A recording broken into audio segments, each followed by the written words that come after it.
ایک چھوٹے سے گاؤں میں جمیل نامی ایک غریب کسان اپنی بیٹی زارا کے ساتھ رہتا تھا۔ زارا ایک ذہین اور خوبصورت لڑکی تھی، مگر ان کی مالی حالت بہت خراب تھی۔ جمیل دن رات محنت کرتا، لیکن گزر بسر مشکل سے ہوتا۔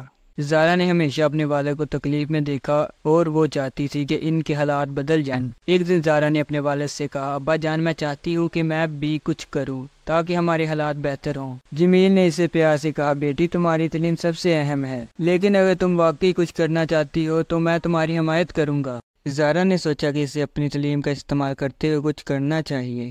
گاؤں کے قریب ایک بڑی مارکیٹ تھی جہاں دستکاری کی چیزیں بہت زیادہ بکتی تھی۔ زارا کو ہاتھ سے چیزیں بنانے کا شوق تھا، اس نے سوچا کہ وہ کچھ خوبصورت دستکاری بنا کر بیچے۔ زارا نے اپنے پرانے کپڑوں سے کشن کور، بیگ اور چھوٹی چھوٹی چیزیں بنانا شروع کی۔ اس نے اپنی چیزیں مارکیٹ میں بیچنا شروع کیں۔ شروع میں اسے کم ہی لوگ ملے، لیکن اس کی چیزوں کی خوبصورتی اور نفاست نے جلد ہی لوگوں کا دل جیت لیا۔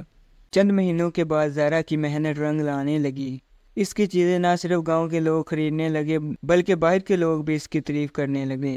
زارا کی آمدنی بڑھنے لگی اور اس نے اپنے والد کی مدد سے ایک چھوٹی سی دکان کھول دی۔ جمیل اپنی بیٹی کی کامیابی پر فخر محسوس کرتا تھا۔ زارا نے اپنی کمائی سے نہ صرف اپنی تعلیم مکمل کی بلکہ اپنے والد کی زندگی بھی بہتر بنا دی۔ اب جمیل اور زارا کی زندگی خوشحالی سے بھرپور تھی۔ زارا کی کہانی نے گاؤں کے لوگوں کو یہ سبق دیا کہ محنت و عزم کی کوئی بھی اپنی قسمت بدل سکتا ہے، چاہے وہ کتنے ہی غریب کیوں نہ ہو۔